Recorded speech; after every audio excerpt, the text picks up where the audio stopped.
Hello, I'm back. Here we are. This is going to be a guide on Olorun, a character that I've always thought was very strong. Well, let me take that back. I've always thought Olorun was strong when you had teammates. If you are solo queuing and you play Olorun, I am so sorry for you. He's not a character you play by yourself. Your randoms, they won't help you really. Smite players are typically very selfish when they play, and Olorun is a character who does not need a selfish teammate. He wants someone who's going to be able to help him, because Olorun's late game is probably part of none with how strong his ultimate is.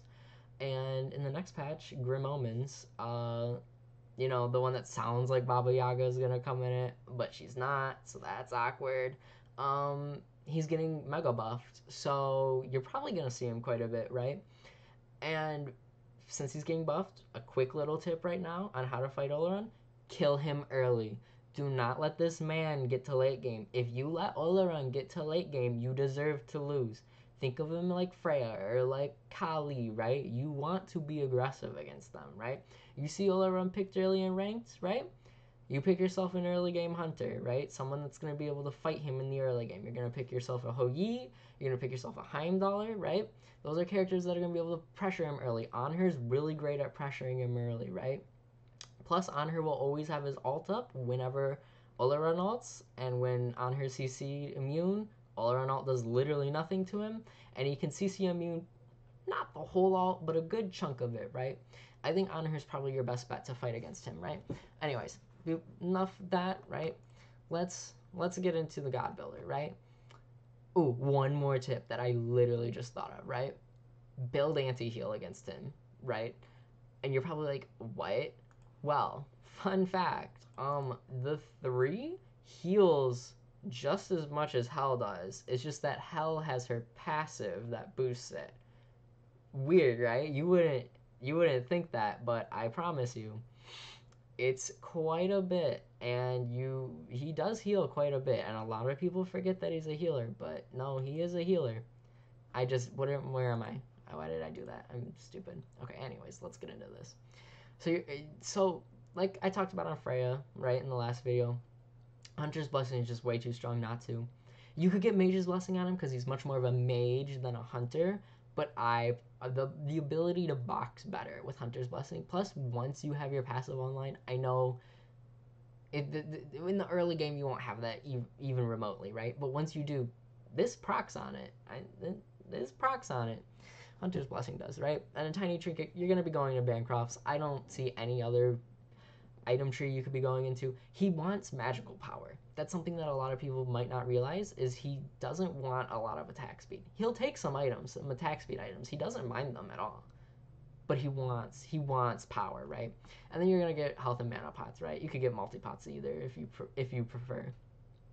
Shoes of Focus, right? So why Shoes of Focus instead of Shoes of the Magi?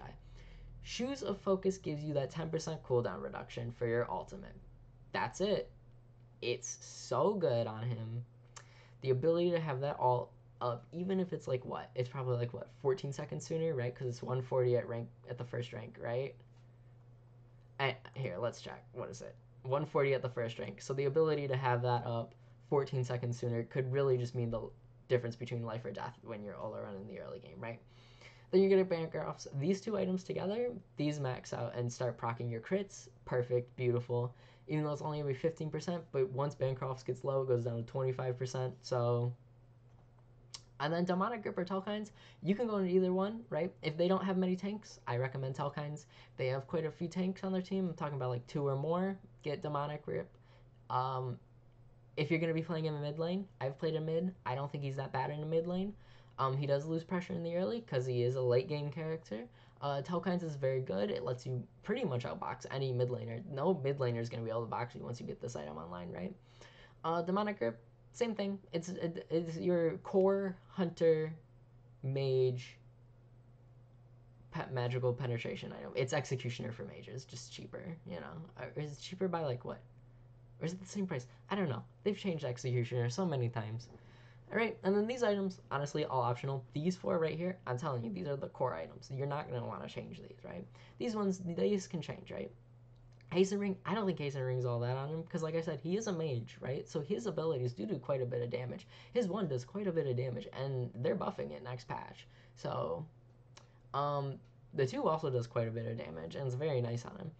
But your ultimate really, it really helps you catch up to people and auto them down. Your three is also a knockup slash slow. A lot of people forget about that too. The three's a lot of people forget that the three does a lot more than just knock up and do damage. It's quite interesting actually. Typhon's Fang, honestly, I think that these two items together really good on him. Honestly, if you even want to get Ringificate, I think those three items. Lifesteal is just very strong right now on your ranged characters, specifically ranged mages. It really helps you box, especially against in this crit meta that we're in with the physical hunters. Having that extra lifesteal really helps you take those crits and be able to like heal back up. You know, Ratatouille. I think Ratatouille is really good on him. When the enemy's low, you do more damage. Ratatouille is a good item on anyone. Charon's Coin, if they have more than two tanks, I'm talking about if they have tank solo, tank jungle, tank support, or even like a Yamoja mid, right? Those are all tanky characters. I would recommend getting Charon's Coin. Extra movement speed and HP 5 slash the health regen once you get all of the what's it called, all the flips, right? Just good, just a good item all around. Honestly, top 10. um Warlock Staff, you could get it. Honestly, I see no issue with it. It gives you a lot of power. I but I if you, like I said in the Persephone video, right? Because I know I talked about that this item in that. If you aren't gonna be able to stack it, do not get it. It is worthless without the stacks. You need those stacks, or it will do nothing, right? Which like great if they have multiple auto attackers. Lotus Crown, like I said, he is a healer, right? So if you're getting dove a lot by like Fenrir, who's a great counter to him, Guan Yu, who's another great counter to him because they can just walk through his ultimate, or honestly any physical character, Lotus Crown I think is really good. Although it says 60 physical protections, you're forgetting that when you heal, you gain 20 physical protections for 5 seconds, and because his heal is a tick, that lasts 6 seconds, 5 for 3 seconds, and it ticks 6 times, or 5 seconds, but it ticks every second. Whatever. Just know Lotus Crown refreshes on each of those ticks. So I think it's a very strong item, right? Stonefall, this is great if they have a lot of magical characters diving you, right? People sleep on this item. I promise you, it's very strong. Well, it's not very strong. It's a good item. It's a safe item, right? Relics, you will always get these. Always. This one, this can change for sprint. But even with sprint, honestly, just get it. It beats the slows that come for you. You want to stay alive as this character. The longer you are alive, the longer you will win the game. It's a weird thing to think, right? Like Olorun will win you the game, and I don't know why a lot of people think this character is just average. In my opinion, any character that can win you the game by themselves in the late game is very strong, but that's just me.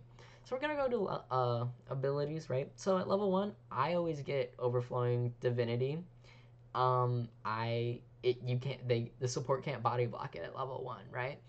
I think that's very strong, and I honestly recommend getting that. It's very good for clear everything. I just get this at level 1. Level 2, it's up to you, whichever one you want. I get Focus Light, so that way I can get more stacks on Overflowing Divinity. Level 3, you can level up one of these two again, or you can get Consecration. I get Consecration, so that way you have all 3 of your abilities at hand. So you have some peel with your 3, you have good wave clear with your 1 and 2, just more survivability and healing on top of that. And then it's up to you, whichever one you want to level. I level up the 2, and then you're always level this up, no matter what. Whenever it's an option, level it. So like I said, you're just going to keep going.